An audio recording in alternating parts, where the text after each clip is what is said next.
Thank you. Good morning to everyone. Hope you all are fine and safe in this COVID pandemic.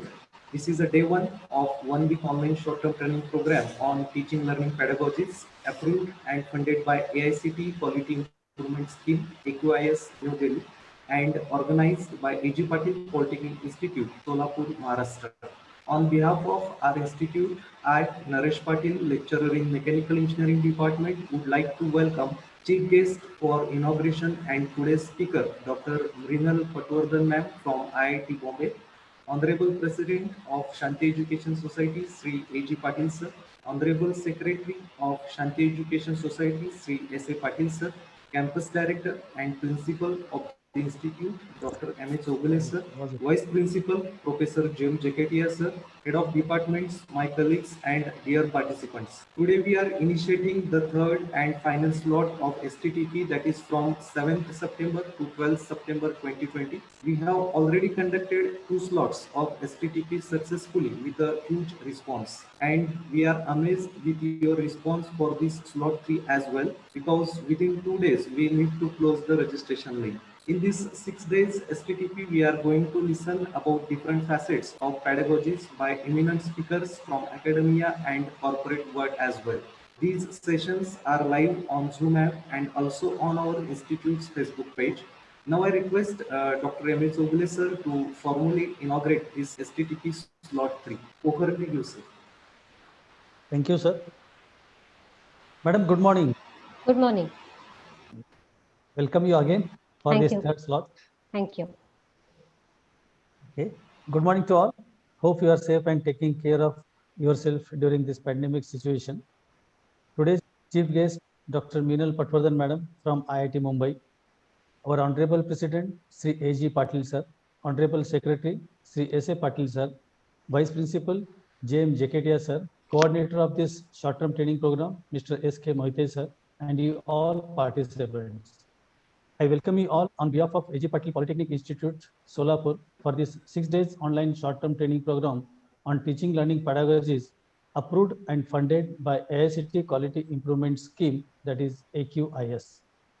I would like to express my sincere thanks to AICT for giving this opportunity to conduct this short-term training program on teaching learning pedagogies for AICT approved institutes. Pedagogy refers to interaction between the teachers, students, and learning environment and the learning task. By using different pedagogies, we can improve quality of learning, students' participation in the class, we can improve higher cognitive skills in the students. Also, we can impart knowledge effectively to the students. This all we are going to learn in this training program.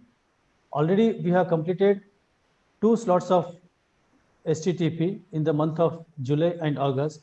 Very good response we have received for both the trainings. In this slot also, 900 plus participants have registered. So I request all the participants to take the advantage of this training for effective implementation of different pedagogies in the teaching learning. Now, at the end, I formally declare that this training is inaugurated. Thank you. Have a great day. Thank you, sir, for your address. Now I feel privileged to introduce Dr. Mrinal Patwardhan ma'am. Mrinal ma'am is holding a doctorate from IIT Bombay in Educational Technology. Currently, she is associated with Parimal and Pramod Chaudhary Center for Teaching and Learning at IIT Bombay. She has more than 22 years of teaching experience as a faculty in engineering colleges and 3 years of experience in telecom industry. Apart from her teaching experience, Dr. Mrinal ma'am is passionate about how technology enhanced learning can be used in engineering education to facilitate teaching learning process. As a part of her research work, she developed interactive learning environments for a course on signals and systems, which served as a valuable teaching resource for instructors. She has been a recipient of the Award for Excellence in Thesis Work for the year 2015-17 from IIT Bombay. She was selected for Asia Pacific Society for Computers in Education Merit Scholarship Program Award in 2014. Dr. Mrinal ma'am has been a reviewer for reputed international conferences and journals as well.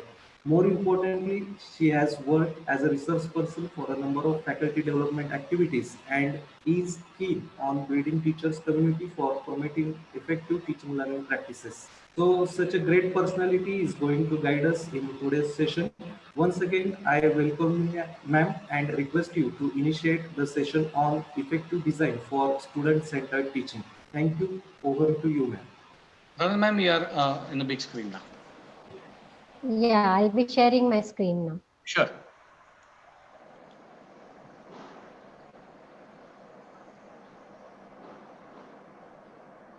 So is the screen visible? Yes, ma'am.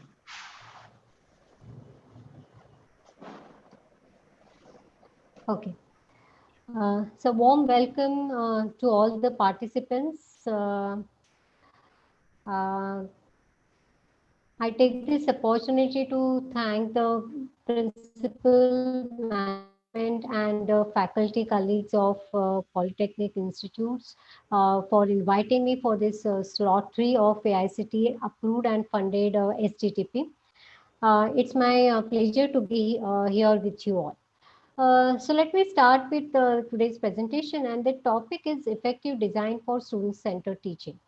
So the title itself is indicating that the teaching students or student-centered teaching, the process that we are going to talk about, it is something needs to be designed properly. It's not a random process, but we will have to put some thought in, in coming up with a teaching process. So let's see how we are going to do this. So brief overview about this today's session. This is going to be an interactive session. It's a kind of workshop. And so therefore I'll request all of you to be with your notebook or notepad, because there will be some activities and you will have to respond to those activities, wherein you will be required to make use of either notebook or notepad, whatever is comfortable to you. The slides in this presentation follow color coding. That means a typical color slide will have certain meaning. As and when we come across these kind of slides, I'll explain you what needs to be done. And you will be required to give your responses on some of the activity slides. So please follow the instructions given on the activity slide. Be rest assured that whatever instructions are required for you to understand what activity needs to be carried out, I'll be briefing about that.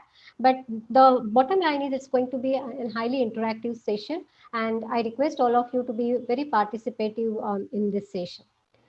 So when you come across this blue color slide, it says that I'm an activity slide. So use this slide to pause, reflect, or do carry out the activity that is mentioned therein. When you will see an icon like this, that indicates that you will have to give your responses in the chat box of Zoom. So there I will request you to submit your answers or responses in the chat box of Zoom. And again, as I have said it earlier, responding is highly recommended and highly desirable. You will be able to derive the maximum out of these next 2 hours by interacting more actively.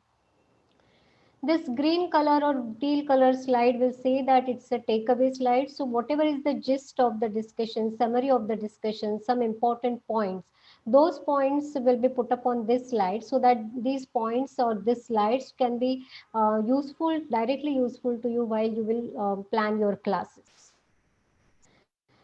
So let us come to this basic term or phrase, what we call as teaching learning pedagogies. So there are a number of definitions that you may find across internet, that what exactly it means by pedagogies. Without going into too much of details, I would like you to pay attention to some of the phrases that I have highlighted from these definitions. See, basically pedagogy refers to the interaction that happens between teacher and students in the process of teaching and learning. So this, if you look at these red font color words, you will understand that it's all about interaction, what between teachers or students, or how teachers and students are able to relate together, or in what manner teachers are helping students to improve or to progress their learning.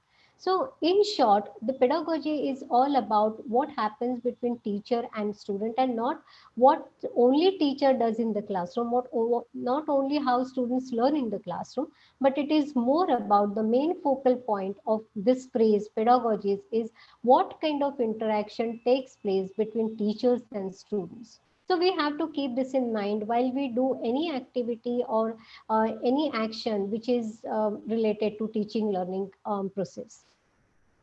So in order to understand what do you mean by pedagogies, what kind of pedagogies will be useful, perhaps, it will be a good idea to just, peep into this teaching learning process. So let's see how this teaching learning process is and what kind of characteristic features or attributes it has. So to begin with, I will start with an analogy. I'll just take a very different but simple example.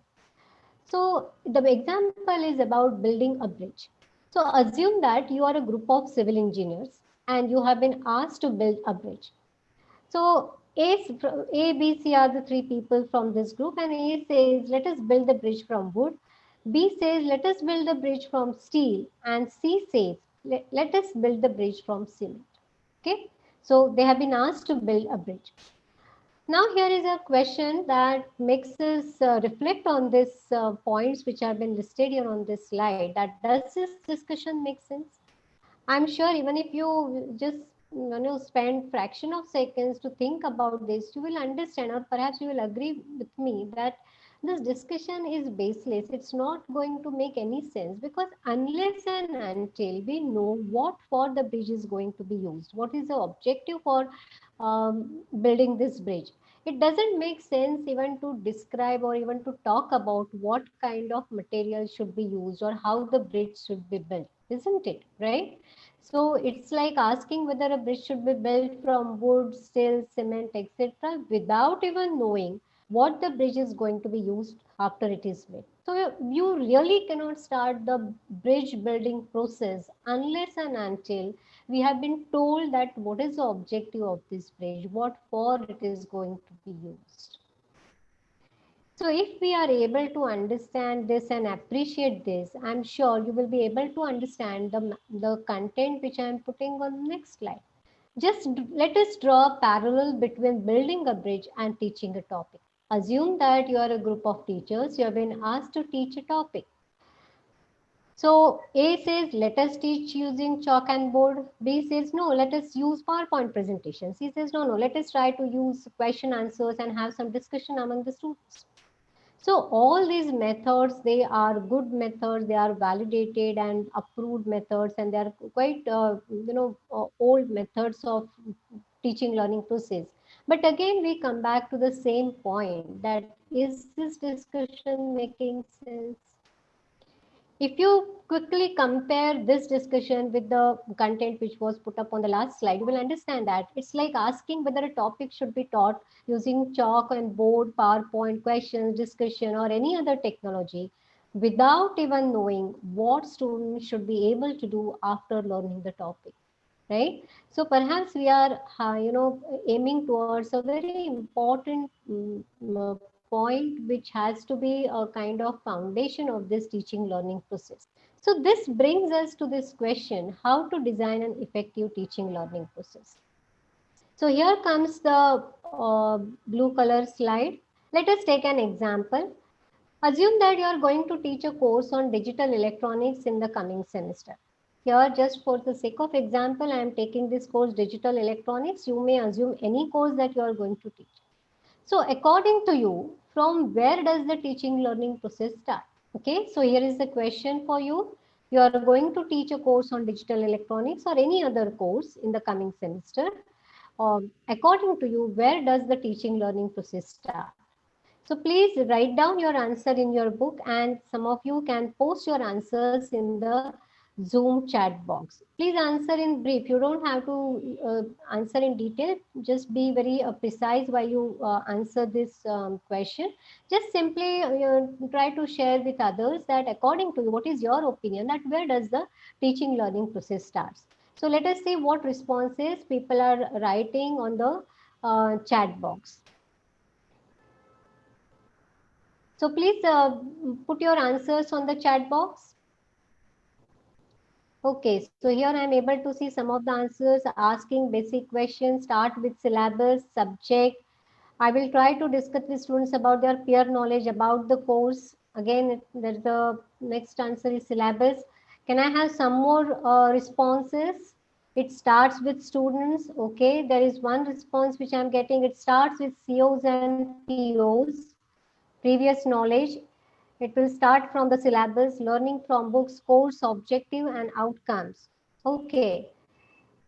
Previous knowledge starts with lesson planning. Use PPTs to start from with students. Okay.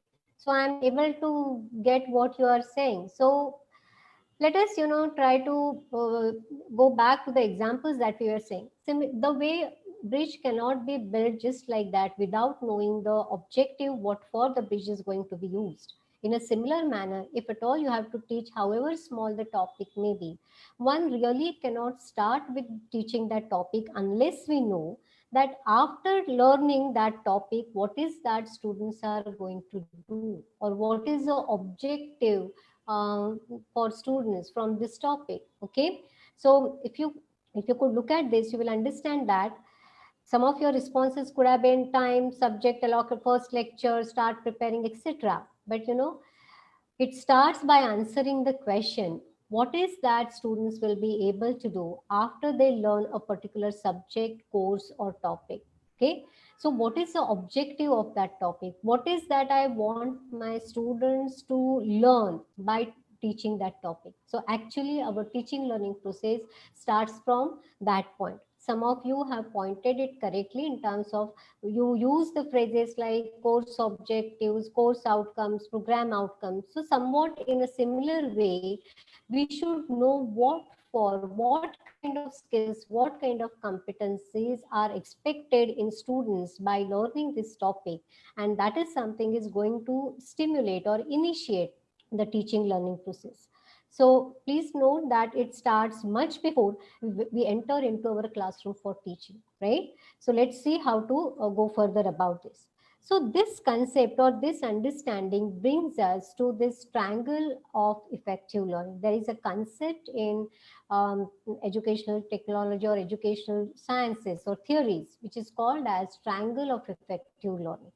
It has three important aspects about teaching which are getting covered, and uh, believe me that this concept or this triangle of effective learning is applicable for any level of education. You may be teaching to degree students, diploma students, in any stream, in any branch of engineering, or in even at school level, higher school, at every level of education. This triangle of effective learning is very important. See, it starts from learning objectives. What are learning objectives? In a way, we simply try to answer this question: what students should be able to do after learning a particular topic? The next aspect of this is how to measure what students have achieved. You want students to learn something, okay, but the immediate and very obvious next step of this is what is that students will, I mean, whether the students have achieved what they were expected to know or expected to show, exhibit, right? So that is something which is being taken care by the assessment part of it. And then we come to instructional activities, that how to make students achieve the outcome. What is that as a teacher I should do so that my students learn in the classrooms or in any learning environment. So remember, these three are the important vertices of this triangle of effective learning. And one can say that they are three cornerstones of teaching learning process. So defining appropriate learning objectives or outcome, corresponding to that what must be the assessment, okay, and then what kind of instructional strategies I should use so that my students learn. So this completes the cycle of teaching learning process, and it tries to give a very comprehensive look to this whole process of teaching and learning. So this way of designing curriculum, delivering curriculum or content delivery or assessing students is also known as a backward design. So there is a concept called as understanding by design, which is also known as UBD, okay, which is backward design. Why backward design? Because we actually start from what is the final outcome, that what is that students will take away from this course. How will I know if students have learning what they need to know? And then comes the third step of it, that plan learning experiences and instructions accordingly. So in very, very simple words, without any of these jargons, we talk about learning goals, learning objectives, or learning outcomes. Then there is some feedback and some kind of assessment mechanism. And then we actually comes to the teaching learning, which happens in the classroom or nowadays in a virtual environment. Okay. And remember, the sequence matters. So there is no point in directly thinking about this, that is how I should teach, without giving thought to what is that my students should be able to do by learning this topic. Okay, so always remember, whether it's a small topic, 1 hour lecture you are planning, or it's your entire course you are planning, these things are very important, and one has to give very sufficient time and efforts for designing this process about curriculum design or backward design. And that's the reason the title of this workshop has been, it's about designing. So we are very deliberately, very scientifically, we are designing this. It's not any arbitrary process. It's not a random process, not just because I think we will start teaching like this. So one has to be very mindful about this whole process. But it's not difficult at all. There is a very systematic way available, and we will try to explore that in this today's session. Now, many of the institutes that you belong to, they must be going through this process of accreditation, or must have already completed that. And therefore, many of you might be aware with these phases, that learning outcome, learning objective, course outcomes, program outcomes.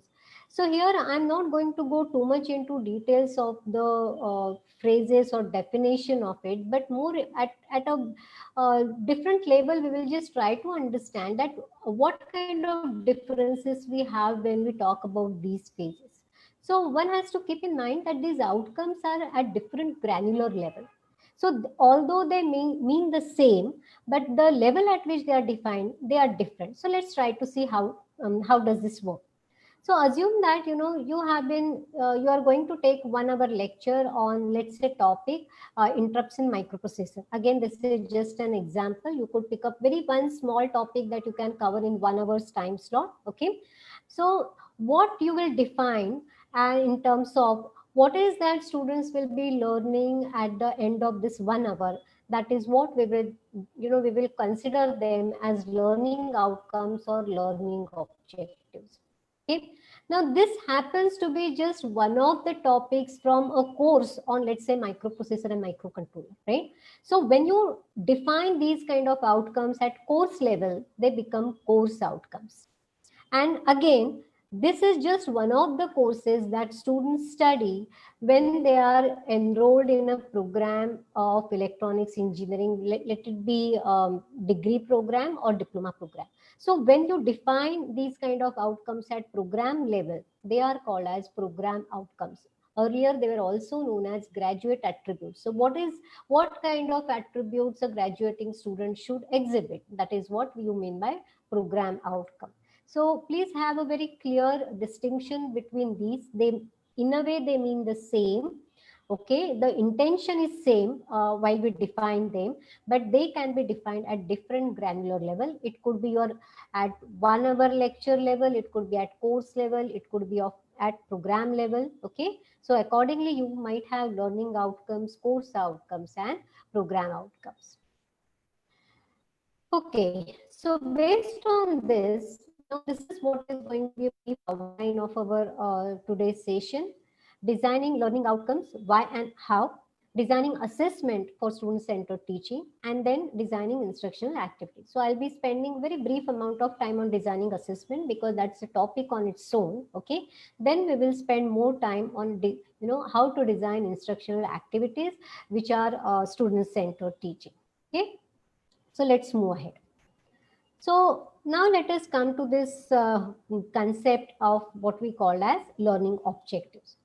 So to start with, I'm putting this scenario in front of you. It's a typical teaching learning scenario. Now just let me make this clear that now the faculty or participants who are present here in this session, they might be coming from different backgrounds. They might be coming from different streams of engineering or some non-engineering streams as well. And therefore, the topic that I have selected for this teaching learning scenario is a very basic primary level topic, which is linear graph, which could be around, you could say, standard 8 or 9 mathematics topic. So more than topic, what is important for us are the features of teaching learning. Okay. So the topic here is linear graphs and linear relationship. And while teaching this topic, this is how teacher taught. Teacher taught the topic with illustrations about, how to use graph paper. What do you mean by X variable, Y variable? How to find out values of these variables? Or how will you plot a graph given as a base presentation? How can you plot a straight line using this linear relationship? To how to use and derive the linear equation. So this is how, various points that a particular teacher covered while teaching this topic, linear graphs and linear relationship. And when there was some kind of unit test which was conducted, students were assessed by the question, as this is just one representative question. This was the question that was given to students. So take 30 seconds or so and go through this question. It says that Teju works at an aquarium shop on Saturday for 5 hours. One Saturday, when Teju gets to work, he's asked to clean 175-gallon reef tank. He needs to drain the tank first. He puts the hose into the tank and starts draining the tank. Will the tank finish draining before Teju leaves work? Okay, this was the question that was asked. Now let us try to ponder over this, that is there anything, which is not really comfortable to us, the manner in which the topic was taught and the kind of question that was asked. Okay, let's explore this further. So if you look at from students level of learning, students learned all these things, how to use graph paper, what are X and Y variables, how to calculate values of these variables, how to draw a line, okay, derive linear line equation and so on. Okay.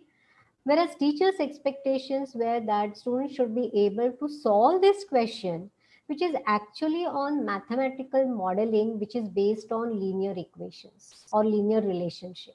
Okay, the question wasn't just straightforward like solving, finding out values of X variable or Y variable, but it was a kind of mathematical modeling. So now it's very obvious, and I'm sure you will agree with this also, that there has to be alignment between what is students' level of learning and what are teachers' expectations, and how to bring this alignment. The alignment can be brought very much into place by defining learning objectives.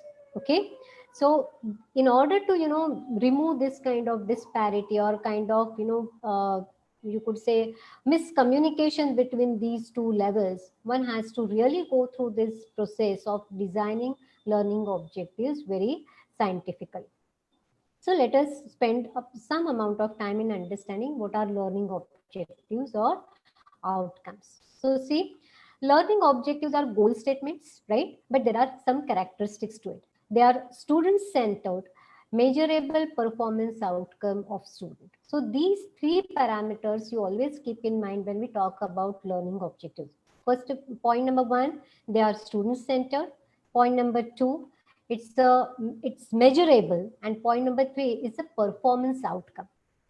If there is any ambiguity what these 3 points mean, we will take examples and we will just try to see.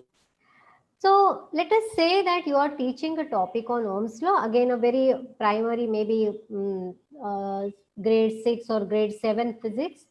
Which of the following is a valid learning objective for topic Ohm's law? So I told you that there are 3 aspects that you should keep in mind. It must be student-centered, it must be measurable, and it has to be a performance outcome of a student. Okay, so considering these 3 points, here are 5 statements. Teacher will teach how Ohm's law works. Students will be able to understand Ohm's law, and students will know working of Ohm's law. All of the above and none of the above. So this is a multiple choice question where 5 options are given to you. Okay, and I want you to give your answer. How will you give your answer? Whichever gadget or device you are using, it could be laptop or it could be mobile. Please go and visit to this site www.menti.com. It will ask you for a code. This is the code 789739. Enter this code. This code will take you to this question. You'll be able to see this question over there. Whichever is the correct answer according to you, please accept that and submit your answer. It's like Kaun Banega Crorepati kind of thing, polling. Okay. So please do this. So remember, this is a blue color slide. I'm asking you to participate into this activity. There are around 186 participants I can see right now here. So I'm requesting you to go to this www.menti.com. Use this code 789739. Okay. And then submit your answer. Let me see. I'll be able to see here in real time what answers you are submitting. The total response I'll be able to see. So let me see what answers you are getting. Please don't submit your answer on Zoom chat box. I think I made it clear that you have to go to menti.com. See, this is the way you will learn to use technology for your own students. Okay, so I could see some of the students are putting their answers here. Okay, so instead of putting your answer in the Zoom chat box, I'm asking you to go to menti.com and use this code and give your answer. Let me see what you have been submitting as the answer.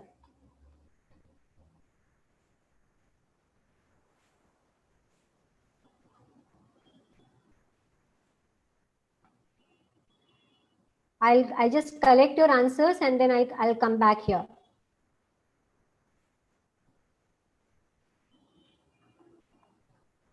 So far only 16 people have given their answers on Mentimeter. I'll request participants to submit your answers on Multimeter.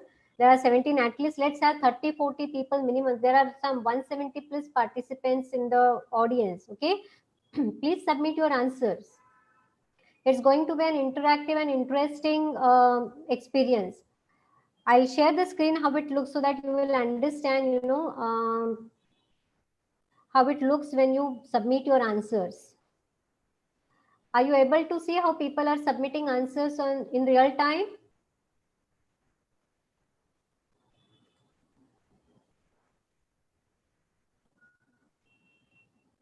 Okay, 27. Some more answers, please. Go to www.menti.com. Here is the code 789739. Okay, use this code. You will see the question and then submit your answer.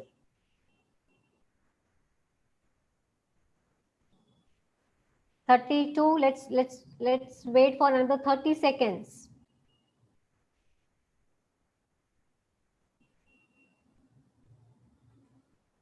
$33. Can I have some more responses? There are 195 participants. Some of you might have already submitted your answers on Zoom, but we'll have one more such activity. So that time, please try to submit your answers on Mentimeter at www.menti.com. 39. Okay. Okay. So I think, at least I can get some representative idea that what is that people think that is a valid learning objective.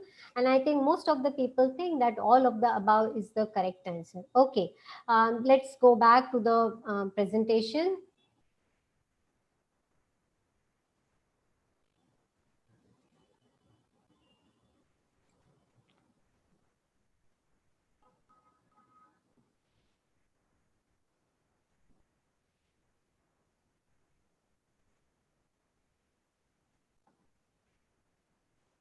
Okay, so see, this was the question that was asked to you, and you have answered your question. Now you will spend some time in understanding this. See, actually, the correct answer is none of the above.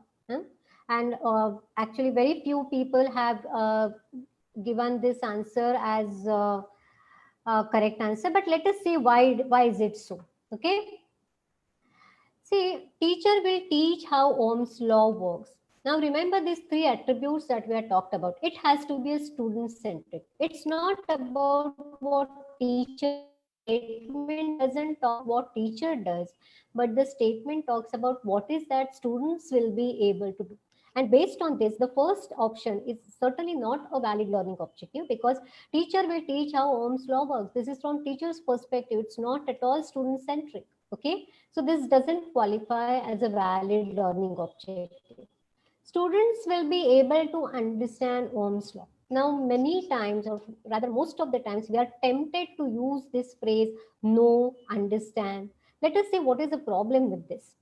See, now this is students will be able to. So in a way, it is student-centric. But, it's not measurable. Why it is not measurable? Because, say, understanding Ohm's law is such a vague phrase. There are some 200 participants here, and if I ask everybody, what do you mean by understanding Ohm's law? I'm sure I'll be able to get at least 50 different answers for this question. For somebody, it may be solving a numerical. For somebody, it may be just defining Ohm's law. For somebody, it might be writing mathematical equation. For somebody, it might be designing a circuit using Ohm's law. It could be anything. So it doesn't bring clarity at all, neither in teacher's mind nor in student's mind, that what is this understanding about. Okay, and therefore we should not use these verbs which are ambiguous, which are vague, like understand, know. So same thing is about the third option also. Students will know working on Ohm's law. Now, what is this knowing working of Ohm's law means? Does it mean carrying out experiment in the lab and check, voltage and current meter reading, or does it mean solving a numerical? Again, I think you all will appreciate that it's very, very vague in nature. It doesn't bring clarity at all. Okay, and that's the reason 1, 2, and 3, none of them are valid learning objective, and thus the correct answer is none of the above. Okay, so if they were not student centered. That's the first one, and the second one is it's not you can't quantify understanding and knowing something, and therefore one has to make use of a very appropriate verb while defining learning objective. Let's see how to go about this further. Now, if you have understood this, here I put one more question in front of you. Now tell me, having known, what are the characteristic features of a valid learning objective, which of the following is a valid learning objective? There are 5 statements. Students will be able to understand working of Ohm's law, will be able to know what is Ohm's law. Students will be able to design a potential divider circuit using Ohm's law. Teacher will be able to make students solve numerical Ohm's law numerical, and none of the above. Okay. So now submit whichever is the correct answer. Please submit your answer in Zoom chat box. Now you can submit your answers in Zoom chat box.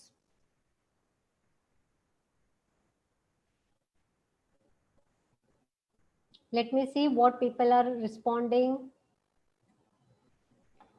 Okay. Yeah, now keep on submitting your answers. Yes. So now I am able to see many people are giving correct answers. 3, 3, 3, 3, 3. Okay, that's really great. Okay, so I think now you are very sure, what it means, that what is the difference between the first statement, second statement, and third statement. Good, very good. Keep it up. Okay, so students will be able to understand. Sorry to disturb you. Yeah. Can you just stop annotations from your end, because people have started annotating on the screen. So I just have to go to disable participants annotation. Should I click on that? Yes, the same thing which we did last time. How do I clear the annotations which are already there? You want me to guide you through the process? Yeah, just quickly so that I don't. On the top bar, you would have an option of annotate. Yes. Yeah. Okay. So I would and just on say the clear. Extreme right, clear all drawings. Yes. Okay, I've done that. Thank you so much. Great. Okay. Sorry to disturb. No problem. Not an issue. Okay. So many of you have given answers. Let me see few more answers. Okay, so there are still some 4 or 2. Okay, there is a question which says clear the difference between 3 and 4. Okay, I'll do that. Okay, see, first one, students will be able to understand working of Ohm's law. It is certainly not a valid learning objective because we just now we discussed that we should not be using a word understand. Students will be able to know what is Ohm's law. See, number 1 and number 2, they are very vague. You cannot be very precise while defining them. Okay. Number 3, it's very clear. Students will be able to design a potential divider circuit using Ohm's law. So it's very precise, which says that using Ohm's law, students must be able to design a potential divider circuit. Okay. So it's student centric, it's measurable, okay, and it's about students' performance. Here, what is students' performance expected? Students' ability in designing a circuit. That is the performance that we are going to measure. Teacher will be able to make students solve Ohm's law numerical. Okay, why this is not a valid learning objective? Because of this one. It's not student centric. See, slowly we will understand teaching is not about what teacher does in the classroom, but teaching is actually about what students are learning. So here it's expected that learning objective should be written in such a manner that it is student centric. That is, what is that students will be able to do. Okay, so therefore the same one, the fourth one, we could have written at the end of this session, students will be able to solve Ohm's law numerical. That will be a valid learning objective. But just because we are using the phrase teacher will be able to make students solve Ohm's law numerical, that is completely teacher centric, and our learning objective should be student centric. Okay, so I think perhaps this discussion what we had for last 5-10 minutes must have now got clarity in your thinking that what is the learning objective and what are the correct ways of defining learning objective. Okay, let's move ahead. So you know that this learning objective, there is a very systematic way of defining. There is a 6-level hierarchy: remember, understand, apply, analyze, evaluate, and create. Okay, the upper 3 we call them as higher order thinking skills, and the lower 3 we call as lower order thinking skills. HOTS and LOTS, right? Now see, especially when it comes to engineering profession, we need to be very careful and mindful that are we stimulating our students to in this direction so that they acquire this higher order thinking skills.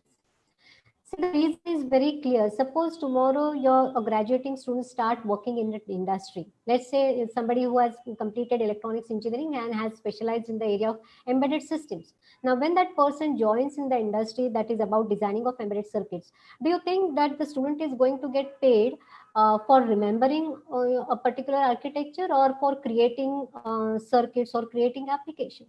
So in a way, the employers are going to pay our students, or their performance is going to get appreciated on the basis of what is delivered by the students, and that is something is highlighted by these higher order thinking skills. Okay. So these are some of the action verbs that are used for this defining learning objectives. Again, those who have gone through this process of accreditation, you might have come across these phrases of action verbs, revised Bloom's taxonomy. So I'll not be spending too much of time on this because we have a lot to cover. Okay. Now here, let us take a very brief idea about how to move from syllabus to learning objective. So this is something, is very useful in understanding and in implementing also.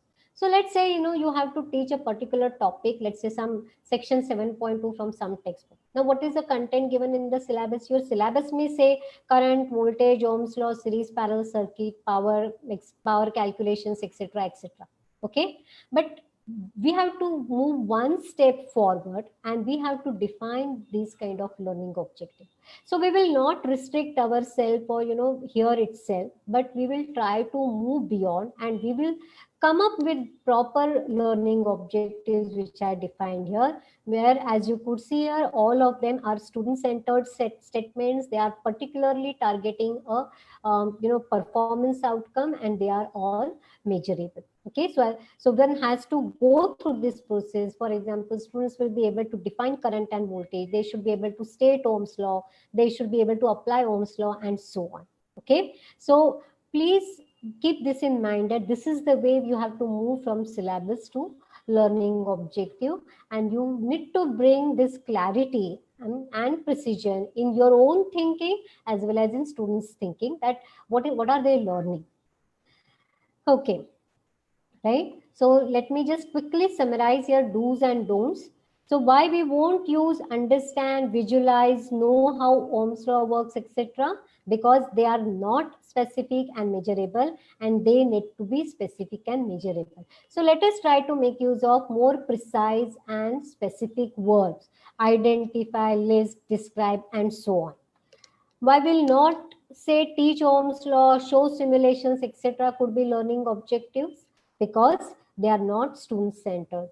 They're not it's not about what teacher will do, but it's about what students will do, what students should be able to do. Okay, so remember what are don'ts, what are do's, and why you have to change your learning objectives accordingly. Okay, here is a quick example for you. Suppose there is a topic on amplifier circuits, how you can write down learning objectives at 6 different levels, like recall, understand, apply, analyze, evaluate, and create, and so on. So it will be a good exercise for you, that when you start teaching a particular topic, try to write valid learning objectives for the topic that you are going to use. Okay. So here is a time for me to take some feedback from you. So had this been a face-to-face faculty development program, I would pause here and I will say, is this making sense? Okay, and I'll ask in the class that to get some feedback. Since this is a webinar, let me ask the same question here. Okay, is this talk making sense so far? Please type your answers yes or no in the chat, in the Zoom chat window, so that I come to know instantaneously that are we all on the same page. Okay, let's see some more responses. Okay. Okay, so more or less it seems that you are able to understand and appreciate what it means by writing a valid learning objective. Let's move on. You see, now if we revisit this scenario, okay, you will understand how this problem could have been solved. You remember we had talked about this teaching learning scenario. This is how the teacher taught and this is how students were assessed, right? So in this case, if teacher would have written down very clear learning objective that at the end of this topic, students should be able to do mathematical modeling using linear graphs or linear relations.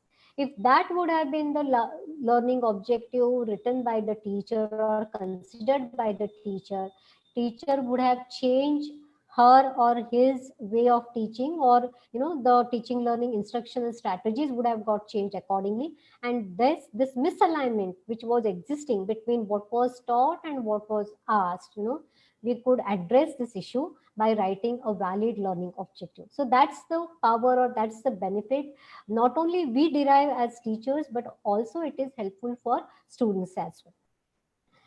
So with this, let us move on to the second cornerstone of our teaching learning process, that is assessment.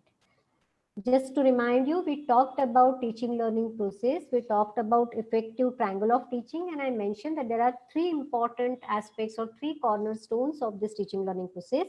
The first one was defining valid learning objectives, right?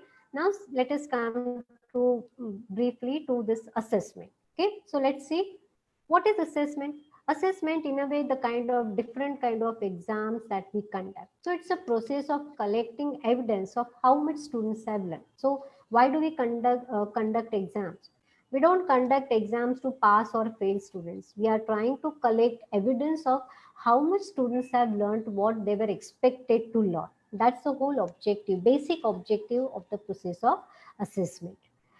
Perhaps you might have come across this, that there are the broadly the assessments can be classified into two categories or two buckets: formative assessment and summative assessment. See, summative assessment is the one which is normally we called it as, end term exams. All your semester exams, yearly exams, they are kind of summative exams. But that's not the only assessment that we should be doing. We also need to keep on doing assessments in between, and which we call as formative assessment. So formative assessment is a kind of feedback. It's a kind of opportunity that as teachers we are giving to students to judge their own understanding, their own learning. And at the same time, we are also collecting this feedback that how much students are able to learn. Are they getting stuck up at some point? Is it, whatever are the objectives, are these objectives getting fulfilled? See, for example, in today's session so far, I asked you a couple of questions. Questions were on whether is this a valid learning objective. Okay. Now, what was the intention of asking this question? Actually, the intention of asking this question was not to grade you on your knowledge about learning outcomes or learning objective, but it was, to give you an opportunity how much you yourself know about learning objective, and also how much you know about learning objective. That feedback I wanted to have. So that is what we mean by formative assessment. So these are generally low stake assessment. That means it's not that we are going to take out certain results or they will contribute to the final grades of the students. But this assessment, formative type of assessments, very important because they give very immediate opportunity for students to understand, are they learning or is there any problem in their own understanding. Okay. See, why do we want our students to wait till the final exams to know that whether they understood the topic or not? Why can't we create intermediate opportunities for students to assess, to know, do this self-evaluation? So when I asked you this question on learning objective, I explained you what learning objective means and immediately asked you a question. So in a way, I created this opportunity to self-evaluate your own understanding about learning objective. Okay. So whatever were doubts, for example, the first polling question that I posed, most of you could not, answer it correctly. But that was a very good feedback and timely feedback for me to know that no, I need to spend some more time in explaining what a valid learning objective means. Okay. So this is the power, or this is the beauty of formative assessments, right? Okay. So having understood what are formative and summative assessment, quickly going back, I just love this example. So I put this figures and pictures in front of you. So it's like if you are making a soup, when the chef tests the soup in the process of making, that's a formative assessment. So he or she comes to know, oh, is it, do I need to add more sugar or it should be more spicy, whatever it is, right? So there is a time, there is an opportunity to improve upon. And here comes the summative assessment when you are done with your dish and now you are serving your dish to your guests, right? So in a way, students have completed their learning and they are now presenting their learning to you as teacher, at the final stage. So that's the difference between formative and summative assessment. Now let us revisit this teaching learning scenario. There was something which was not, we were able to accept in the first place, that what teacher taught and what students were assessed by, right? So let's have a look at this. Students were taught the topics so as to write, derive linear equation and solve numerical problems based on it. However, they were not assessed for the same. The exam question also involved mathematical modeling based on linear equation. So when you have these kind of discrepancy, we come across this situation. Many times we hear from students. Students' impression is the exams do not assess what we learn. Whatever we learned, that was not asked in the study. Or many times you get the opposite kind of reaction also. The question paper was out of syllabus. Okay, whatever we studied was not part of the exam, right? And what happens in such scenarios, the grades achieved by students in such exam is not a real indication of the performance. Okay, so this brings us to very, very important, very critical aspect of teaching learning process, that there has to be alignment between the assessment and the learning objective. And this alignment we call as constructive alignment. Okay, so what is constructive alignment? Aligning assessment to learning objectives. What does that mean? Let us have a look at it in the next slide. See, what is assessment? Assessment should reveal how well students have learned or what we want them to learn. We want them to learn something and how well they have learned that, right? What this is defined by learning objectives. I think by this time it's pretty clear to all of us that learning objectives define what students should be learning. Now we have also seen that learning objectives are at different cognitive levels. You remember, understand, apply, analyze, and so on. Okay. If that is the case, assessment questions also need to be at different assessment level. See, this diagram will bring more clarity to your mind. So here are learning objectives. We define them at 6 different levels. Okay. Now, if assessment is all about how much students are able to meet these learning objectives, there has to be hierarchy in the assessment questions as well. So if your learning objective is at create level, you must ask a question which is also at create level. If your learning objective is at understand level, the corresponding question to judge students' knowledge must be at understand level. And this is what we mean by constructive alignment. And what we clearly need to avoid, this mismatch here. What is the mismatch? Assume that your learning objective was at create level, but you simply ask the question which was only at recall level. It's very demotivating for students because they have prepared much, beyond what the question which was asked. So it's a demotivating factor for students. They will not be interested to study, the topics in detail. Similarly, if your learning objective is at understand level, we should not ask question which is at create level because we didn't prepare them to answer a question which was at create level. So as a teacher, we need to be very, very mindful about this, that what have been our learning objectives, okay, and what kind of assessment questions we are asking. So are we asking the assessment question at the right cognitive level, okay, which is aligned to the learning objective? That is something one has to see very clearly. Okay, this brings us to the third aspect of it, as instructional activities. See, I know I have been very brief as far as assessment is concerned because, as I told you, it's a topic on its own. But I just wanted to, touch upon these two aspects: that what exactly is assessment and why the constructive alignment is very, very important to avoid some unpleasant situations that may arrive in the teaching learning process.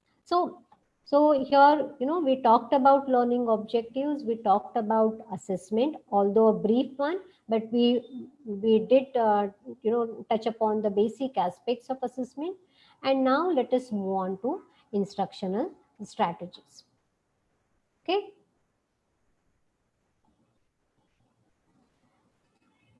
Okay. So this brings us to this third one. So we saw what students should be able to do, how to measure what students have achieved, and now we come to this, that what the teacher do to make students learn. Okay, so that's what about instructional strategies. So let's see, we'll spend more time on this activity. Now here, actually going before, going to the instructional strategies, I want to take a very different topic. Perhaps you might not have come across it any time before. It's about learning about learning. See, we may, every time we talk about teaching, but actually for me, it's not teaching, it's all about learning. Because as a teacher, you're also learning and students are also learning, right? So the outcome of teaching has to result into some kind of learning. We want to know about learning, how learning happens, right? So we'll spend some time in understanding this, and at the end of this part of it, you will appreciate why it is important for us to know something more about learning. So see, this teaching learning process, it's not a very simple process. It is a complex process, and more than complex process, it's an interdisciplinary field. So it's not just one stream of science or technology or basic sciences or anything else. It's a well-informed process by confluence of so many, streams coming together. Especially in last 2 decades or 1 decade, we have so much information about how people learn that has really enriched this process of teaching and learning. So now we know about learning sciences, educational research, educational technology, cognitive psychology, digital technologies, neuroscience, web-based technology, and the education research related to that. So all these fields together are, making this process teaching learning. So let's try to derive something from these processes. So let's try to peep into this learning process. The first aspect that I'm considering is about knowledge building, how knowledge gets built up. Okay. Again, I'm going to a small topic. It's about linear equations. It's hardly maybe higher school level topic. The topic is not important to us. What is important to us that is the process of how we learn. So when we talk about these linear equations, they come in different forms, right? There could be 2-variable linear equation, 1-variable linear equation. Here is the standard form of linear equation. There is slope and intercept formula, matrix, determinant, and so many things. Okay. Now, what actually happens is all these different concepts, they are not isolated concepts, but it's an organized and intricate knowledge structures. What I mean by that, see, each circle represents an element of knowledge. For example, variable is a concept. It's some small part of knowledge, right? Similarly, coefficients in an equation, intercept, x-axis, y-axis, this linear equation formula, m is the slope there, b could be b is the intercept on y-axis. So all these are, although they are individual concepts, but they are not in isolation, but they are connected to each other. What I mean by this is this, for example, when you look at this equation, it's very obvious the person who has studied this topic, he knows that y refers to y variable, okay, x refers to x variable, m is the slope of the line, this is the intercept on the y-axis. So all these things are known to us, and once we are able to establish this network, then only it brings totality to understanding of this. And that's the reason we say they are not mere words. So for example, slope, intercept, these may be words as far as language is concerned, but as far as learning is concerned, they are not words, but it's an organized and intricate knowledge structures. Okay, and this is how we as humans keep on building up our knowledge. And more importantly, this network interconnections between these concepts is very rich, it's denser, and it's very strong. And more strong and dense this network is, that is the way a novice learner becomes an expert in a particular topic. So our whole objective is to create these strong knowledge structures or knowledge organizations. Okay. Now see, coming back to this, for example, here you could see in this diagram, every circle is representing some knowledge topic, small topic, which also we call as schema. Okay. Now you could see here that some of the dots or these circles, they are black, they are gray, and some of these are black as well as gray. So there are typical characteristics of this knowledge structure. See, knowledge is organized in a structured manner. It gets activated and it is associated. What does this mean? It's very clear. For example, you might have learned this topic of, let's say, differential equation in mathematics. But we also know that in engineering field, we use differential equations in many different topics. It could be in heat transfer phenomena, it could be electromagnetic wave theory, it could be signals and systems, or it could be any other topic. So even though when you are using, let's say, differential equation as a heat transfer phenomena or an electromagnetic wave equation, the knowledge what you have learned in mathematics, that is getting stimulated or that is getting associated with the new knowledge. And that's the reason we say it's an associative and there are patterns of association. So it's a very natural learning process that we try to associate new things to something which is already known to us, whatever we have already learned. Okay, and this is how we keep on building up these structures, and this is what are known as knowledge structures. Okay, why are we discussing this? We are discussing this simply because it has some takeaways for us as teachers and in this teaching learning process. So it's reasonably easy to learn something that matches or extends an existing skill. What does that mean? If you want to learn new thing, if you are able to associate that with something which is relevant to it and associated with that, it will be easy for you to learn, right? So the new knowledge will get hooked on to the already learned knowledge or already knowledge structures which are already existing. Based on this, it's a bit hard to learn something we don't almost already don't.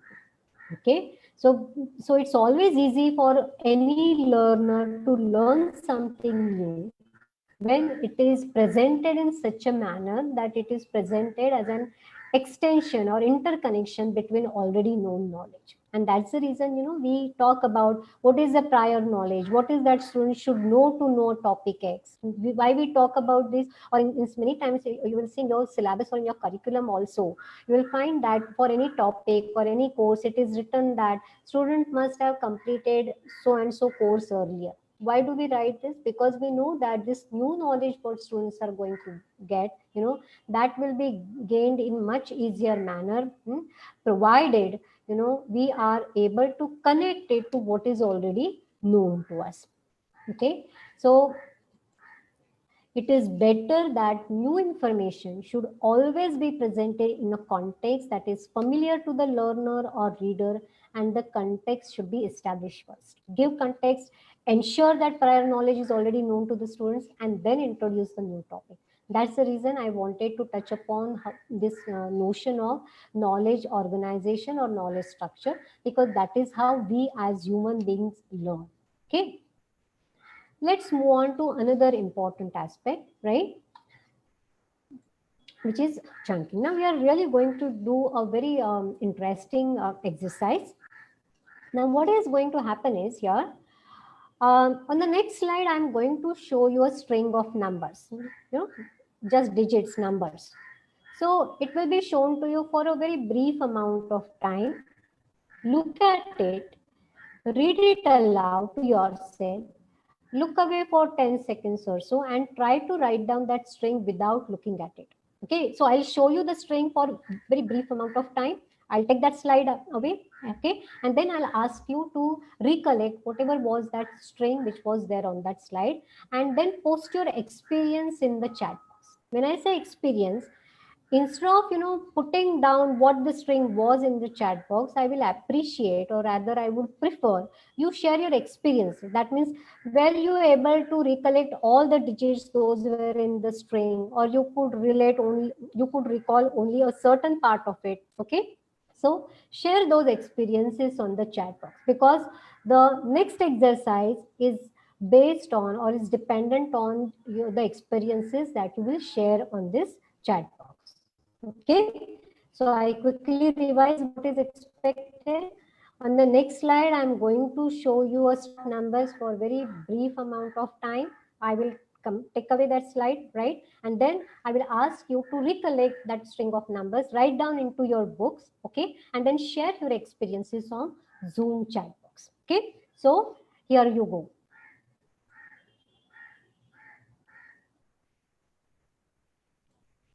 Okay, so I had already shown you the string. Now I want you to recollect that string and share your experiences on Zoom chat box. So let me know whether you will able to recollect the entire string, or whatever you were able to recollect, or what was your experience. Okay, so I could see some of the responses which are coming in. Could remember only 5 numbers. I could read only first. Okay, so only some part, first 4, some of them are writing some first 4 part of it. There are some people who have written at least 7 to 8 digits. Okay, record only few. Let me have some more experiences so that it's a representative um, conclusion of what everybody has experienced. Only few, 4. Okay, okay, only 7 digits. So I could conclude from this that more or less people are saying that they were able to recollect the first 4 digits, 5 digits, 6 digits. There are some of them who could remember up to 8 or 9 digits. Okay, good. Let's move ahead. We have very interesting and important takeaway from this exercise. Okay, now again we are going to repeat this exercise. Now we will do the same task for the string on the following slide. Again, I will show you the string of numbers, right? For a brief amount of time, you will have a look at it, and then you will try to recollect whatever is the string, and again you will share your experiences in the chat box.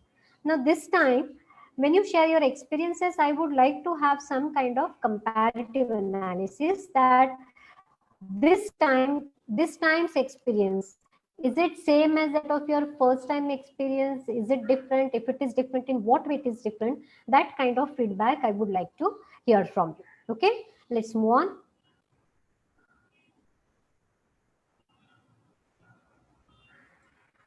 Okay, so I had shown you the string. Now again, here is the icon for chat box. So please keep on posting your responses.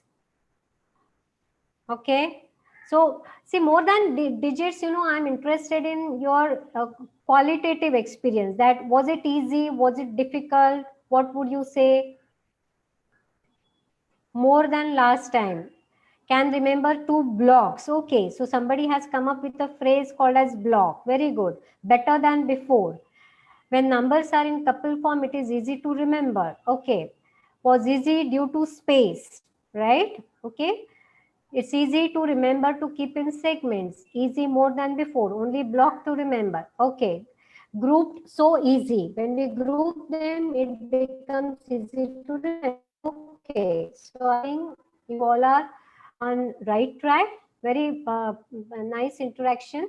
This time more, okay, group is easy to remember. Somebody saying more confused. Okay, okay, let's move on. And we will soon try to infer from these experiences. Now try to memorize this following stream and again share your experiences. Okay, so what were your experiences now? Before I go to the takeaways. Okay, somebody has written it. 194718572020. Okay, let me have some more. All 3 blocks easy compared to last 2, right? All are years. Okay, very good. Can remember all. It's related to years, so easy to remember. Fine. Okay, standard years. Okay, I made association due to rhyming, easy to remember. Fine. Okay, so I think we have got a good representation of what has been your experiences, and now let us try to infer. Very familiar with these numbers. Okay, now just come back to the session and let's try to see what actually we did. Okay, so let me go back to this exercise. So I showed you these 12 digits. Okay, and I asked you to recall.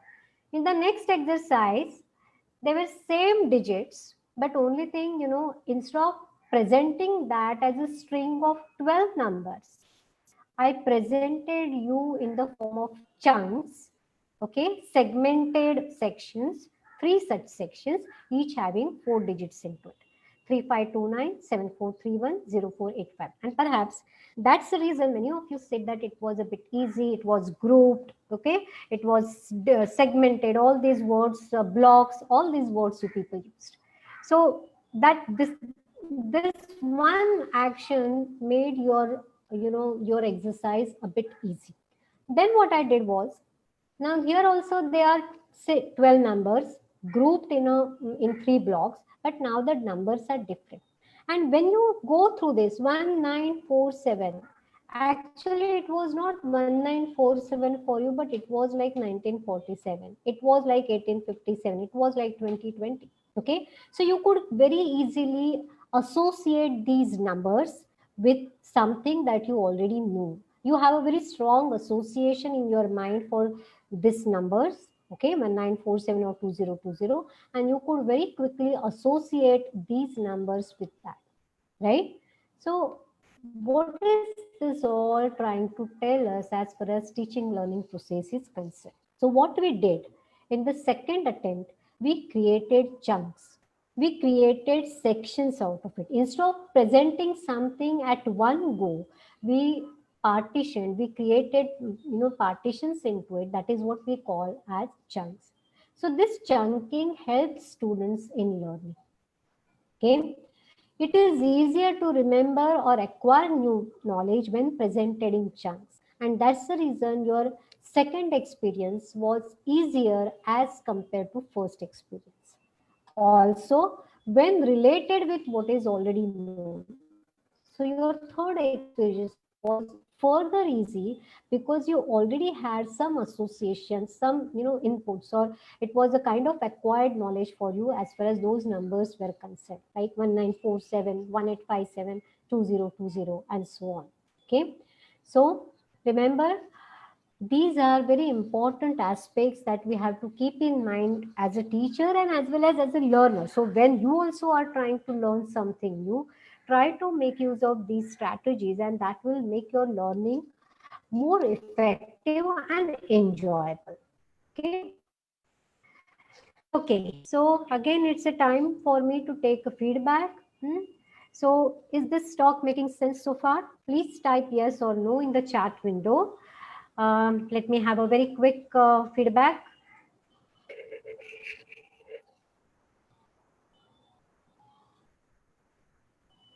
Okay, so I could see that this is making sense. Many people are writing it yes. Okay, good. So let's move ahead. Okay, let's come back. Okay. This brings us to another very interesting aspect of learning process. Okay. So what do we want our students to learn? Say, students study different types of topics, subjects, courses. Okay. So irrespective of what the subject name, topic title is, we could say that there is a content, there are deep conceptual understanding, hierarchy of concept, how all these concepts fit together. All these things we want our students to learn. And also apart from that, there are thinking skills and abilities, problem solving, application, design, experimentation, troubleshooting, hypothesis testing. If they are conducting experiment and if the circuit is not able to give the desired outcome, you want students to learn how to do troubleshooting.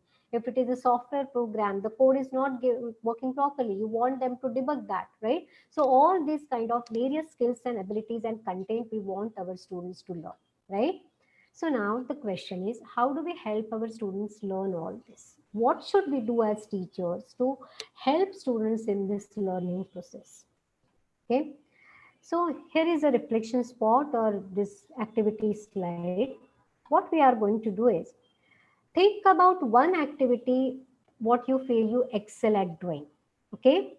It could be anything, absolutely anything. It could be, writing, it could be singing, dancing, yoga, music, or any exercise, cooking. Absolutely, it could be anything. Write down your answer. You don't have to write that in the activity chat box. You could simply write it down in your own books. Okay. So pick up only one activity which you feel you excel at doing. It need not necessarily related to your profession as well. It could be absolutely anything. So pick up one activity. Think of one activity. Okay. Now think about why you are so good at this activity. Write down top 3 reasons you feel that are the reasons why you could achieve mastery in this activity. Again, write it down in your own books. You don't have to share that with anybody else. So pick up one activity which you think that you excel at doing, according it's your perception, and also write down the reasons why you think that you are able to do good job as far as this activity is concerned. Okay, right? So do that.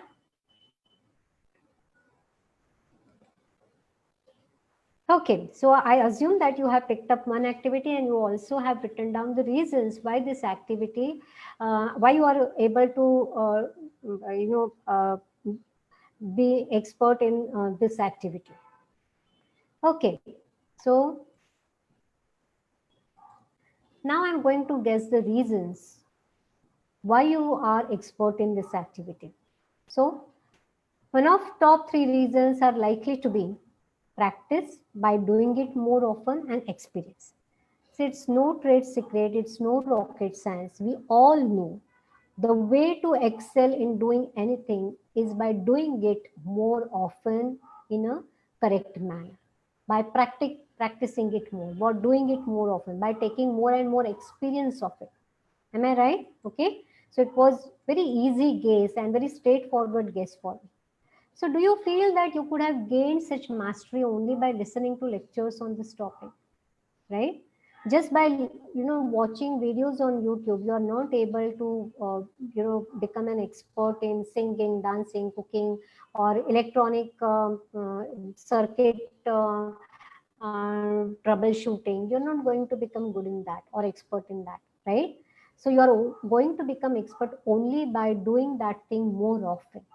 Then how do we help our students learn all that what we want them to learn?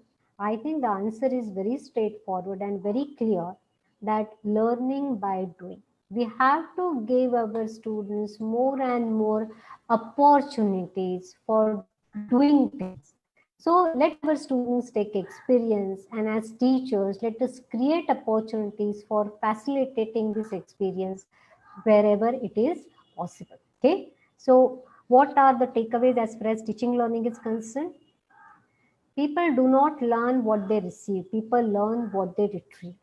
See, I mean, even for this session, I have told you about what are the qualities of learning objectives. When will you become an expert in writing out, valid learning objectives? Only when you are going to try doing that. So it's not, when I will learn, when that comes as input to me. When I apply my mind, I use that in doing something, then only I'm going to become expert in that. So people learn what they retrieve. So while writing learning objectives for your course, when you will retrieve what are the characteristics of learning objective which were told in today's session, that's the time you're going to learn writing learning objectives, right? So as learners, we develop mastery through practice, that is by doing activities, by applying the knowledge that we gain. And therefore, as teachers, we must ensure that we provide our students with with practice, sufficient and timely opportunities, peer learning and feedback. And just let me add one small point here. We always say practice makes one perfect, but I have some problem with this statement. It's not that practice that makes us perfect. It is the practice with feedback that makes us perfect.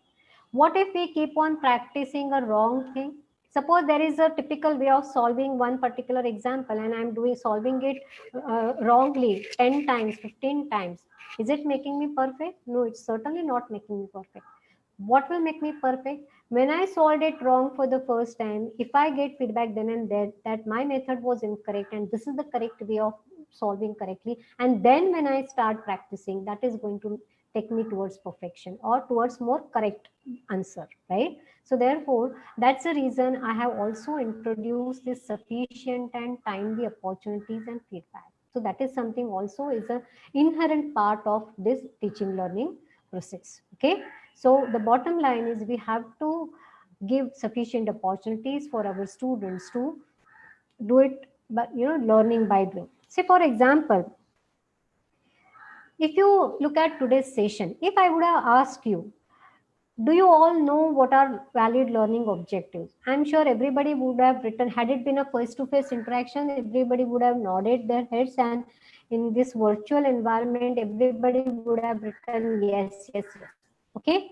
But unless I gave you an exercise and I asked you identify which of the objectives are valid learning objectives.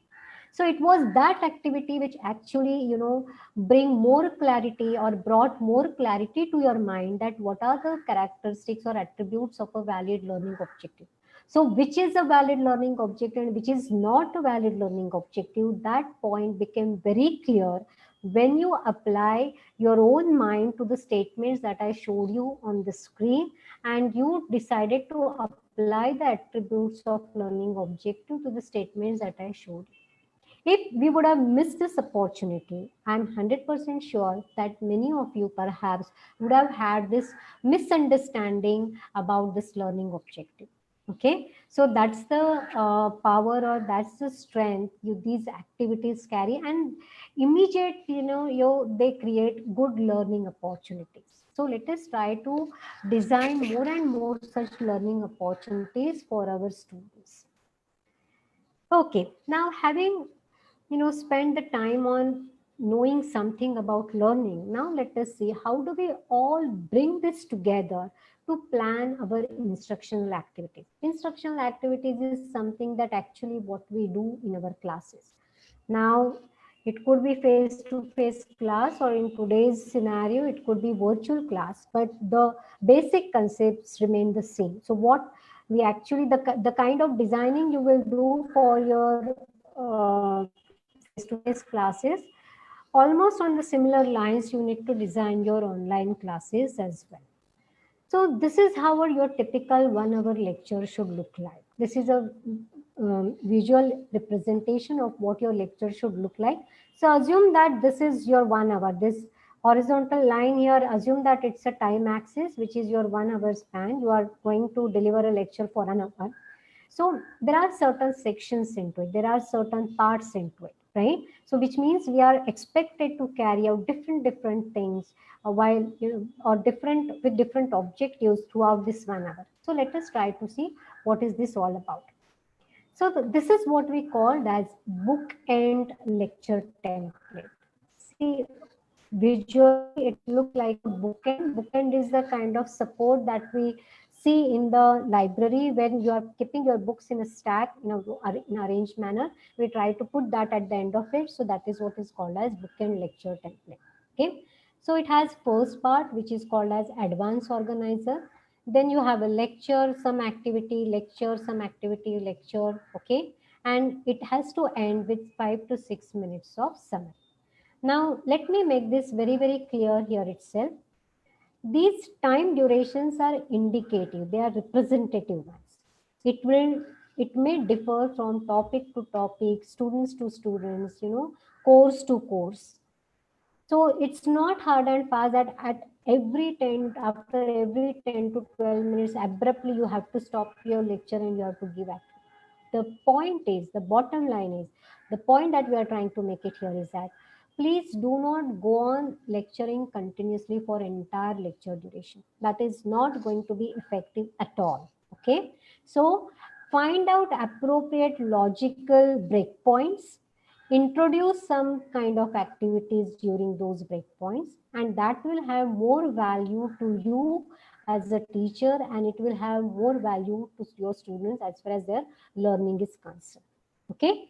Now let us see what exactly we are supposed to do, how we are supposed to plan. So the first part, advanced organizing. So according to you, what is the objective of this advanced organizing? See, I'm sure we all do this. What do we do in the first 4 to 5 minutes of our session? There are many things that we normally do. So again, here I would just like to make this comment that whatever I'm talking about, perhaps, many of these things we already do in our classes. The attempt here or the objective here is to present that in a systematical way, so that we become more aware about all these things and we are very mindful about all these things while we plan our classes. The people or the faculty who have experience of many years of teaching, I'm sure by this time they have refined their way of teaching, right? So perhaps, but some things we do very without even our knowledge, subconsciously we keep on doing it. But the objective here is to articulate them clearly so that we are able to design our classes accordingly. Okay. So say, what do we typically do in this first initial 4 to 5 minutes of our classes? The objective is to pull students in or to engage students immediately. See, especially when you have back-to-back lectures, before you start your class, students were attending some other class, right? So they were in some different world altogether. You have to pull them in, you have to bring them into your class. So there has to be something that will engage them immediately in the content. So what kind of things you can do? It could be prior knowledge check, check already know. Now by this time you have realized the importance of prior knowledge, how in knowledge organization structure it is important that uh, presenting new knowledge with the help of already known knowledge is very helpful. Or we might try to recall or retrieve what we taught in the last class. Suppose the topic that you are going to take is a continuation of what you taught in the last class, so just spend some time in retrieving what was it. It could be in the form of some quiz. We did Mentimeter today, so that is something you can do, right? Or you might have given some home assignment or class assignment, you can have discussion about this. It could be a very low stake quiz, so you need not necessarily count these grades of this quiz in the final grades. But that is, see, more than a quiz, you look at it as an opportunity for students to retrieve their knowledge or assess their own learning process. Or if it is a kind of elaborative topic, pose some questions, ask some kind of discussion, have some discussions in the classroom, right?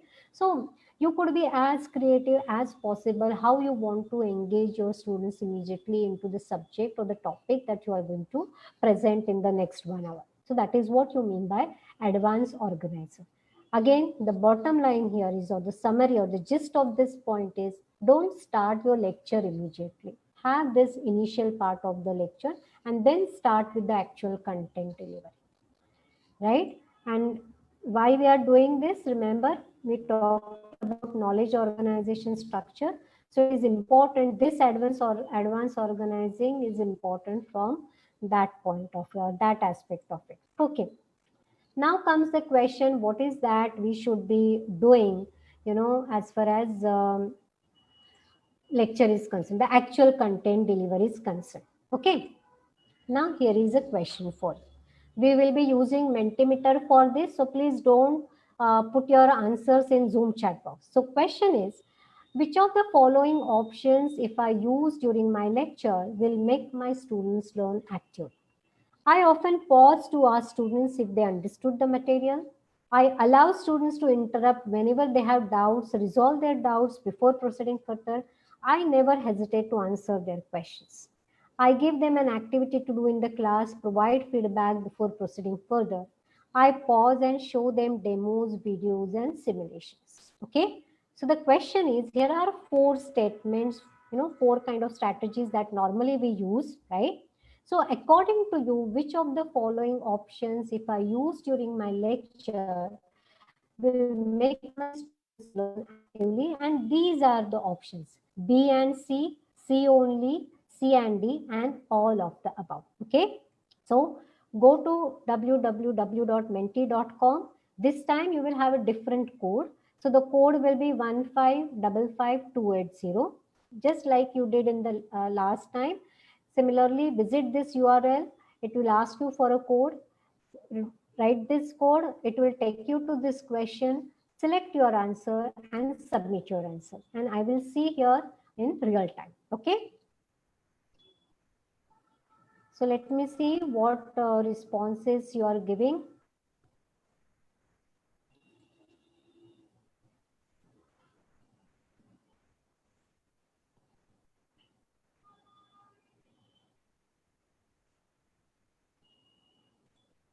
I'm just trying to see what responses getting. Okay, so I could see so far only 7 people have submitted. There are 219 participants. So if we want our students to be interactive in the classes, we also need to be very interactive. So This may not be your normal style of teaching, but now it's always we can learn new things. So try to be more and more participative. Let me have some more responses, please. 20. It's hardly 10% of the people are responding. I would have expected at least 50-60% of the people to respond immediately.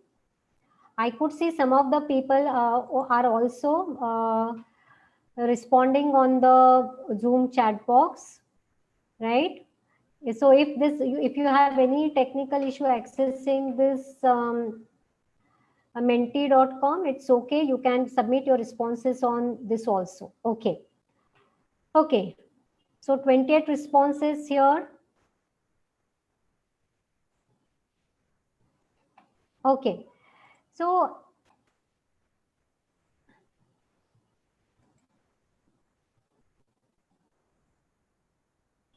okay, so I think is the screen visible again? Can somebody just quickly put it? Is the screen visible? Are you able to see the presentation now again? Yeah, okay, fine. Okay.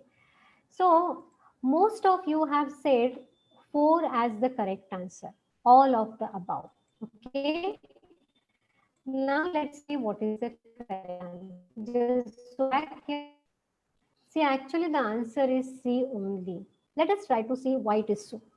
I often pause to ask students if they understood the material. Now we all are teachers and we know when you ask this question, have you understood this? Are you with me? Any doubt? What kind of responses you get? Majority of the students will nod their heads and they will say, yeah, we have understood. But that is perhaps that could be their own illusion. Let me give example from today's session itself. After showing you what are the characteristics of valid learning objective, if I would have asked this question, have you understood how to write down valid learning objective? I think many of you would have written the answer yes. But still, that wouldn't have given me sufficient confidence that people have really understood how to write a valid learning objective. And it was very obvious from the next exercise that we carried out. So normally what happens, see, I'm not criticizing this, but only thing I'm saying is even though we put efforts, they are not becoming fruitful. We take pauses in between, we ask students if they have understood this material. It's a very natural human reaction to ask this kind of thing. So it's not that you should discontinue this. Only thing I'm trying to tell you is that in spite of you asking this, and even though students saying yes, they have understood, you really cannot be sure that they have understood. Okay, because we have not given them opportunity to self-evaluate their own understanding. Just simply asking this question, have you understood? The but obvious reaction is going to be yes, I have understood. It's very rare for students to say no, I have not understood. There could be only 5 to 10% of the students in the class who would say I have not understood and who will make you explain that topic again. I'm not saying we don't come across these kind of experiences, but believe me, 70 to 80% of the students refrain themselves from doing this and they just simply nod their head and we carry forward. Second one, I allow students to interrupt whenever they have doubts, resolve their doubts before proceeding further. Now we all know from our own experiences who are these students who ask their doubts. Again, those 10-15% self-motivated students who ask doubts in the class. See, sometimes these doubts are good because that could be doubts of some other students also that get sorted out in the class itself. But still, it is not bringing every student in a participative mood in the class. Okay. Whereas against that, when you give an activity to do in the class, you provide feedback, you have some discussion about them, that is a comparatively sure short way to involve at least 80 to 90% of the students in this activity. So from today's session, I could say, considering the Mentimeter responses and Zoom responses, I could say at least 60-70% of the people were trying to participate in this, and which is a good number. Even if you are able to bring in 80 to 85% of the students in the participative mode in the class discussion, that is something is really good, and that is something is going to help the teaching learning process. The fourth one, I pause and show them demos, videos, and simulation. So it is all about what you are doing as a teacher. It's not about what students are doing to learn, right? So therefore, even though all these 4 points, they in a way are related to teaching learning process, none of the points is in a way wrong or incorrect or not recommended. All these things are recommended, but still you will not be able to get effectiveness by doing only this point A, point B, and point D. So unless and until we try to give them activities, we try to involve them into these kind of problem solving or activities, we really cannot be sure whether students are really learning actively or not. Okay. So therefore, during the lecture, we have to see to it how students get more engaged. So here are some of the recommendations. Breakup lectures, give students short breaks throughout lectures to review their notes, ask questions, ask some kind of a formal activity or assignment. Now there are many active learning strategies: think, pair, share, clicker question, peer interaction, jigsaw, use of visualization, problem-based learning, and so on. Now, it won't be possible for me to talk about each of these activities, okay?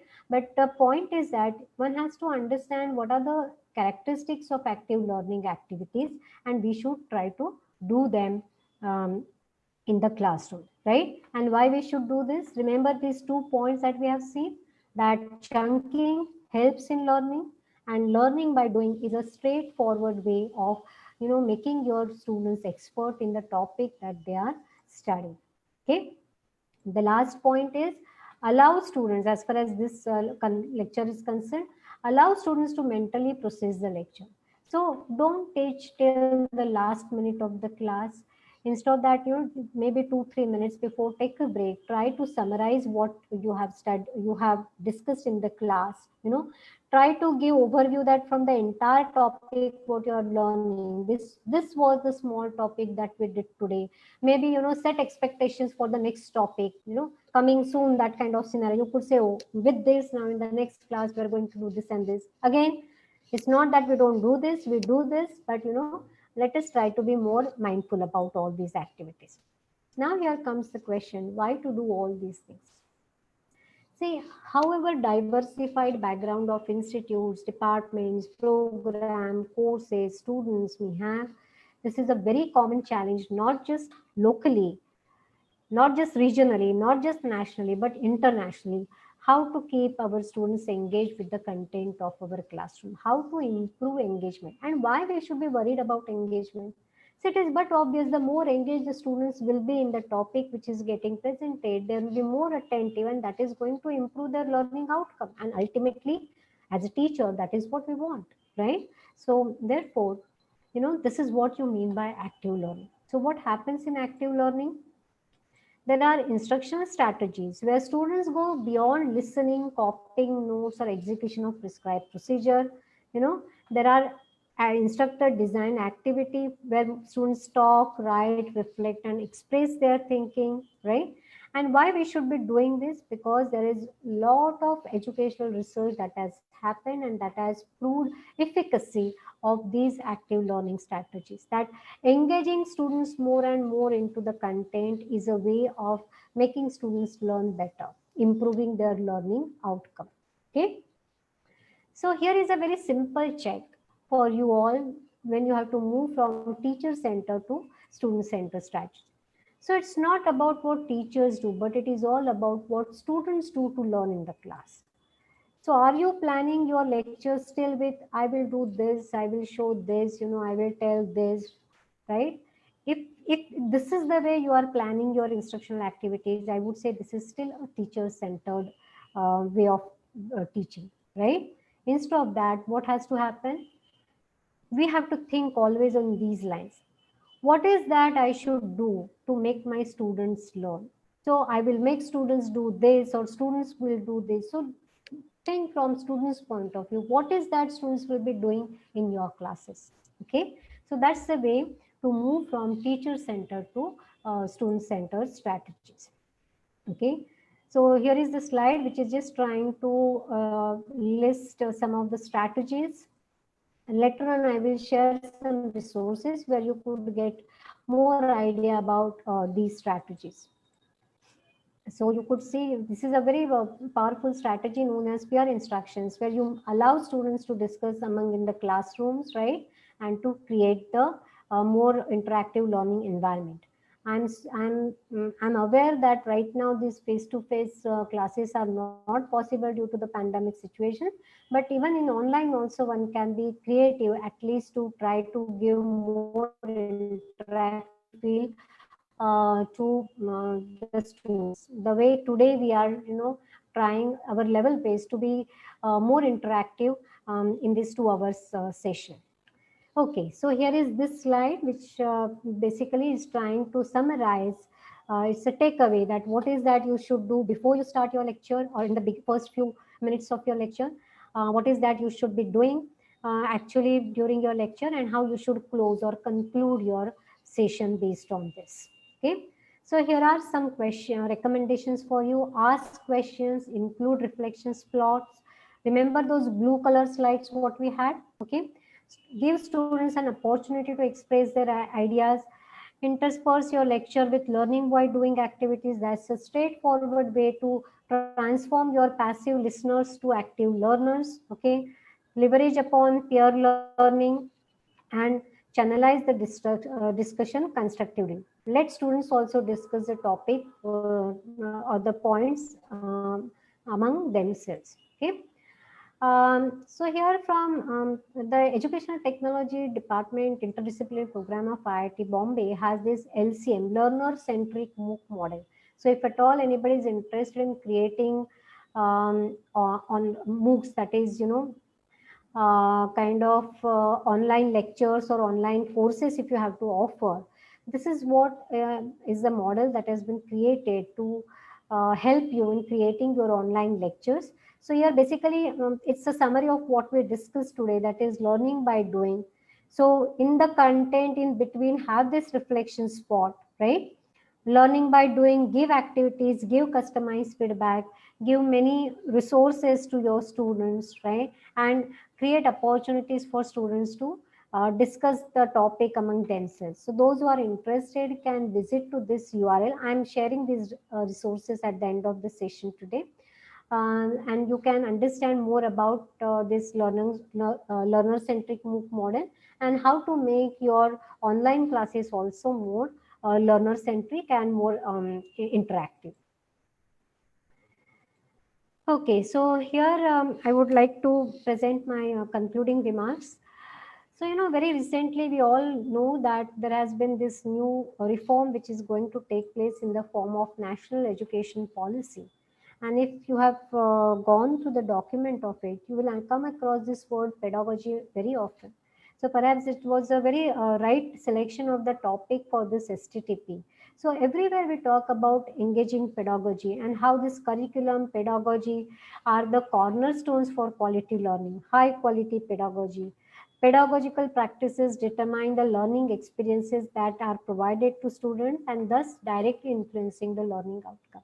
So what we do in our classes is something, has direct impact on how students learn. So investing more into more engaging and active pedagogies is something is the, I would say, need of the time today. So here are some resources that I would like to share with you.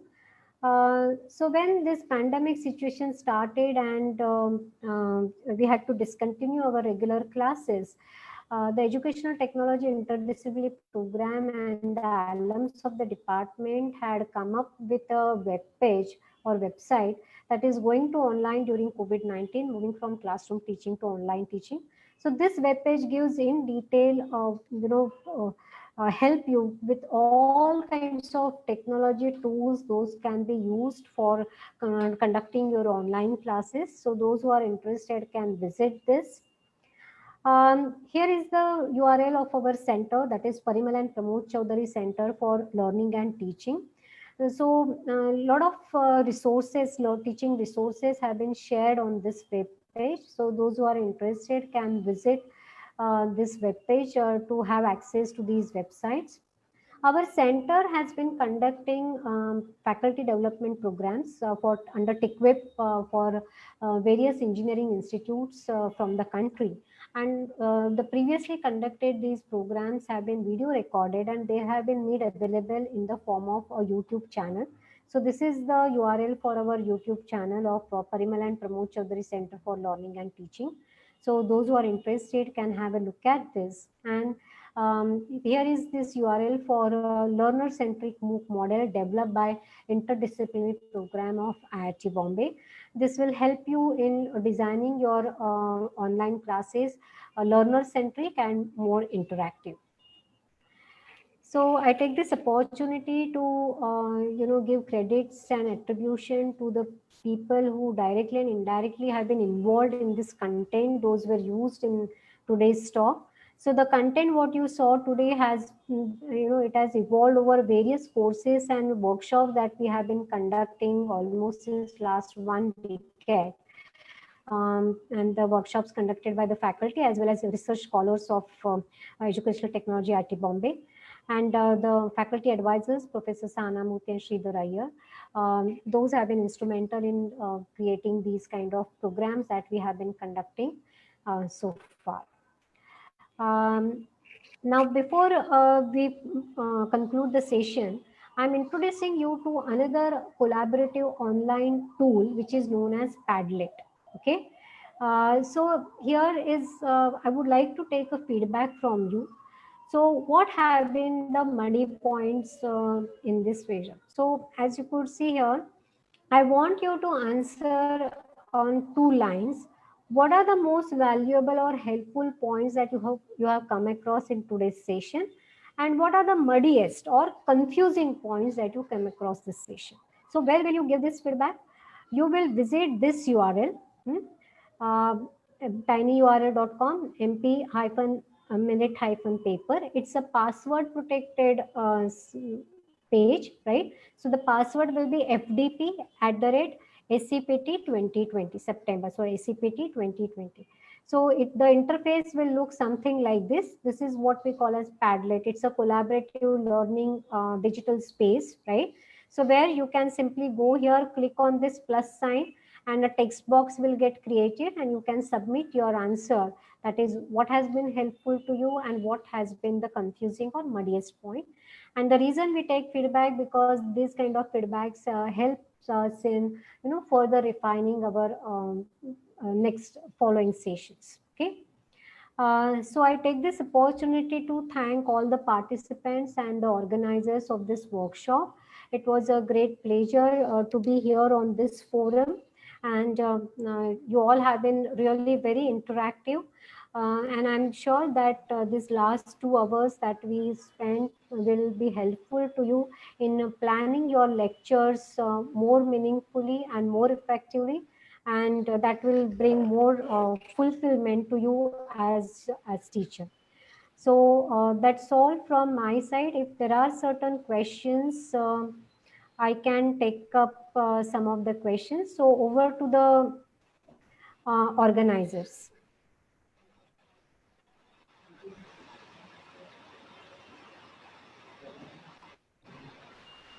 Ma'am, if you could stop your screen sharing so that I can bring the organizers in. Sure. I'll do that. Yeah, I think I have stopped my screen share.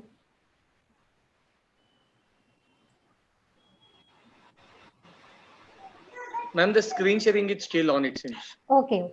Is it? Yeah, it's okay now? Yes, done. Okay, fine. You're on a big screen now. Yeah. Yes, if any participants are having any doubts, then you can ask to ma'am. Ma'am is still online with us. Okay, so here is a question: by what time we can submit the answers for last 2 questions? You can submit that in another 2 to 3 days time. That's okay. That digital page will be live for another 2 to 3 days. And I will share that URL and the password with the organizers so they can share the same with you also later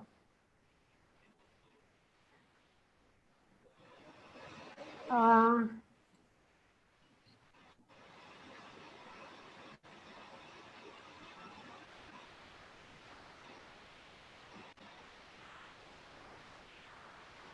I'm just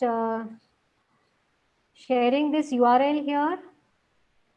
So this is the URL that you can use for accessing this, and this is the password. That also I'm pasting it here.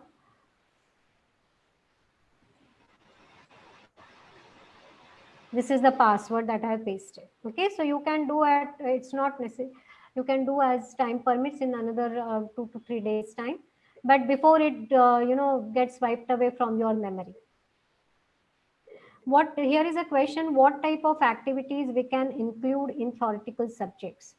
See, there are theoretical subjects where they are more like, content based. So where basically what you can do, first of all, see, chunking is something that is applicable for all the subject, whether it's a mathematical subject, theoretical subject, or discussion oriented subject. So first thing what you can do is about, you have to chunk your lectures at appropriate time.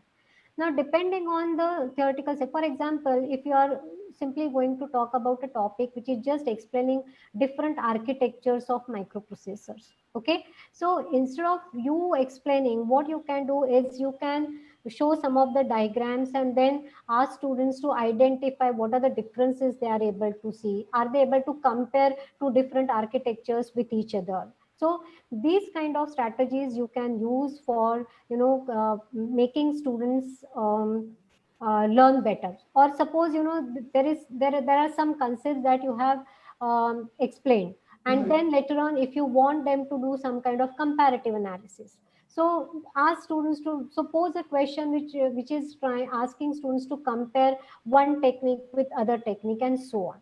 So these kind of some of the ways that can help you in making your chunk, you could say, classes more student centric, even for theoretical subject also. How to make the mental state of students to cope with online study? It's a difficult question, but very timely question. To some extent, I will try to answer this question. See, online teaching and learning, the way it is new for teachers, it is new for students also. So one has to give the time. So again, there also, don't just record your lecture for 1 hour and ask students to listen to it. There also, see, now I would say, instead of answering this question, you can simply go through a today's session. It was for 2 hours long session, but I had introduced some reflection spots in between. So making students cope with this kind of online teaching is basically giving them some breathing time in between time, giving some time to them to reflect upon what is happening in the classes. Okay, so whatever strategies I discussed about, chunking, or these kind of asking questions, taking poll, all these things are doable in online environment. In fact, that is what we did today in this 2 hour session. So whatever we did today, that is something is completely possible in an online learning environment. Okay, so are there any more questions?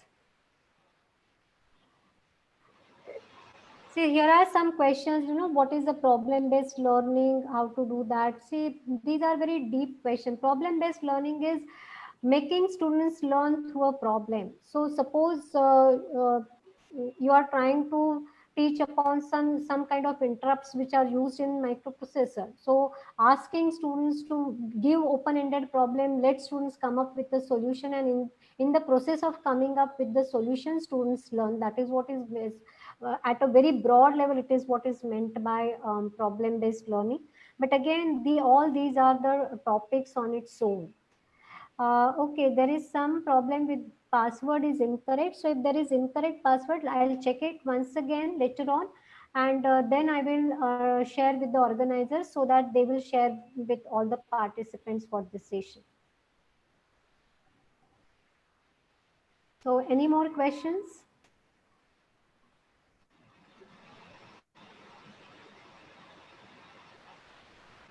Okay, if there are no more questions, I can conclude the session from my side, and I wish you all the very best for your future plans and teaching careers.